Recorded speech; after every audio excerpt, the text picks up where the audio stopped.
Menteri Koordinator Bidang Perekonomian Erlangga Hartarto melakukan pertemuan bilateral dengan Menteri Luar Negeri Republik Rakyat China Wang Yi serta Menteri Perdagangan Wang Wentao.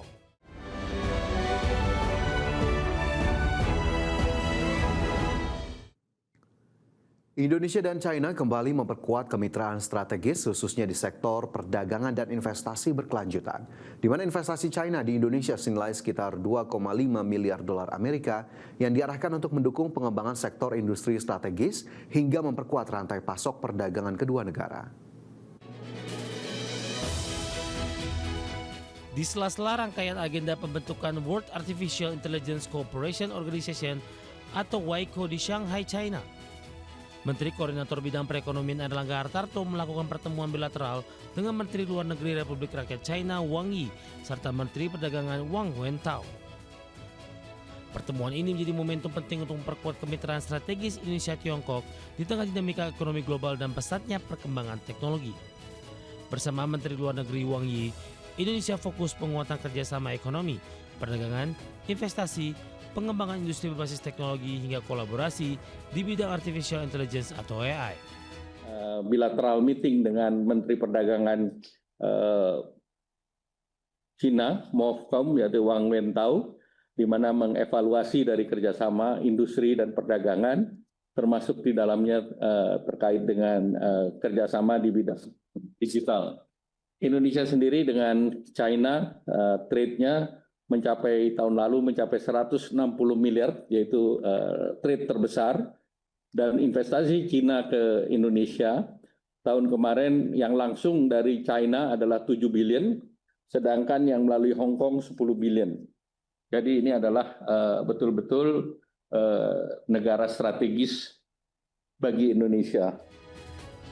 Sementara itu dalam pertemuan dengan Menteri Perdagangan Wang Wentao, Indonesia kembali berkomitmen mendorong iklim investasi, di mana investasi China di Indonesia sudah menembus sekitar 2,5 miliar dolar Amerika yang diarahkan untuk mendukung pengembangan sektor industri strategis, meningkatkan nilai tambah, memperkuat rantai pasok, serta menciptakan lapangan kerja.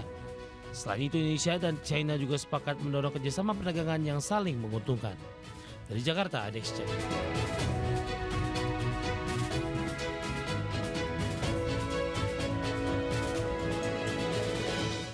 Selanjutnya, pemirsa, pemerintah Indonesia dan Swiss memperkuat kerjasama strategis di sektor mineral dan logam.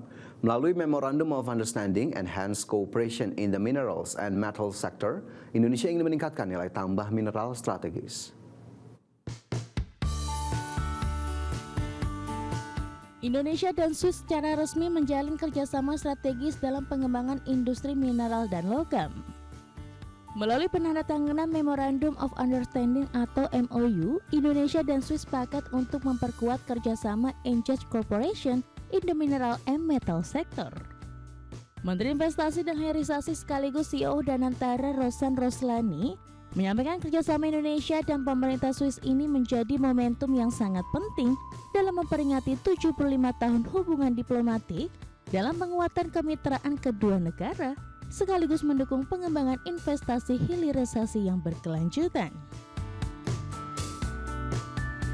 CEO Danantara ini juga menambahkan kerjasama Indonesia dan Swiss tersebut sejalan dengan agenda transformasi ekonomi nasional melalui hilirisasi sumber daya alam, di mana Indonesia memiliki sumber daya mineral yang melimpah yang bisa menciptakan nilai tambah dan memperkuat daya saing industri nasional melalui hilirisasi.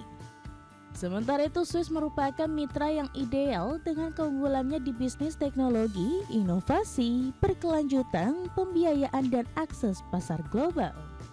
The global energy transition is accelerating, creating growing demand for strategic minerals and metals. In this journey, Switzerland is an ideal partner for us. Switzerland brings world-class expertise in technology, innovation, sustainability, finance, logistics, and global market access. Indonesia brings resources, scale, and opportunities for a long-term growth. Please convey my warm regard to President Parmelang and appreciation to SICO for bringing this MOU to signature so swiftly.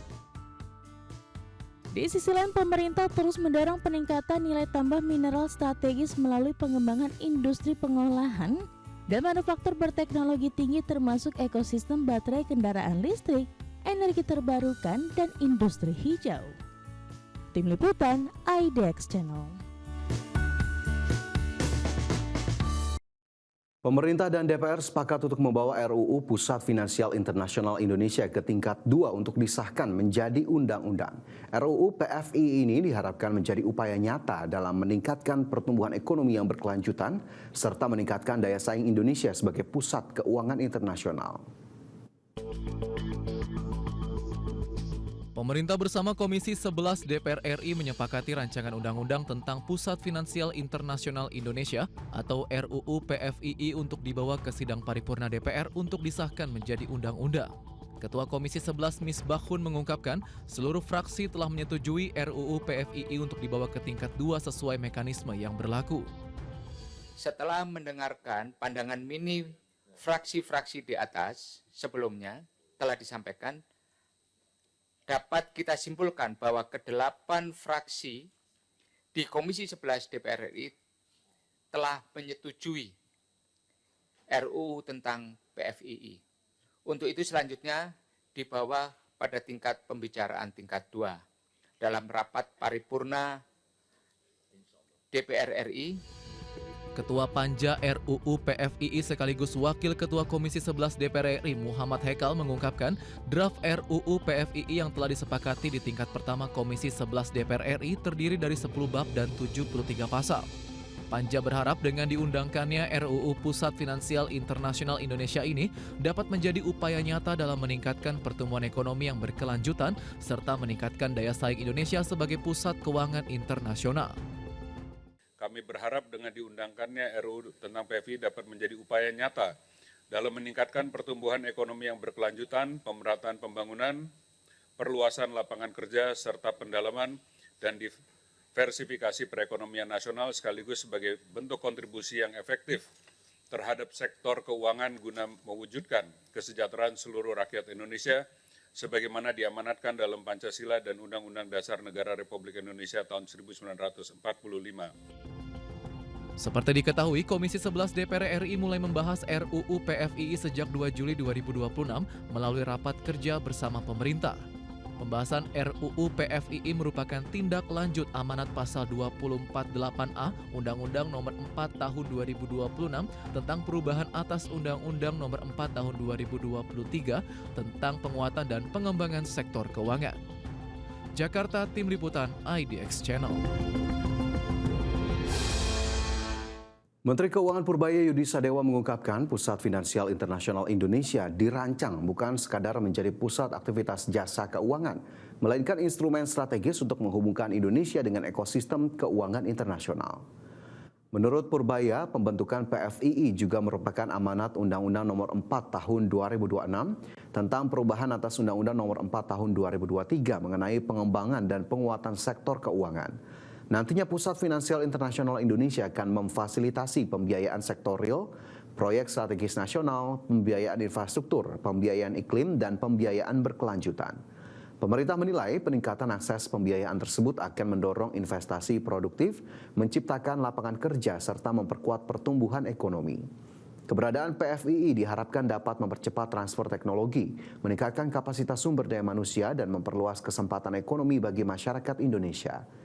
RUU PFII juga memuat berbagai fasilitas untuk meningkatkan daya tarik investasi, mulai dari insentif perpajakan, kepabeanan, golden visa, keimigrasian, ketenagakerjaan, perizinan, serta residensi. Pembentukan Pusat Finansial Internasional Indonesia bertujuan antara lain untuk meningkatkan daya saing Indonesia sebagai pusat keuangan internasional guna memperkuat kedaulatan ekonomi nasional, mendorong pendalaman dan inovasi sektor keuangan, menarik investasi dan pelaku usaha sektor keuangan, baik nasional maupun internasional, memfasilitasi pembiayaan sektor real, proyek strategis nasional, pembiayaan berkelanjutan, pembiayaan iklim, pembiayaan infrastruktur, dan pembiayaan lainnya, serta memperkuat kontribusi sektor keuangan.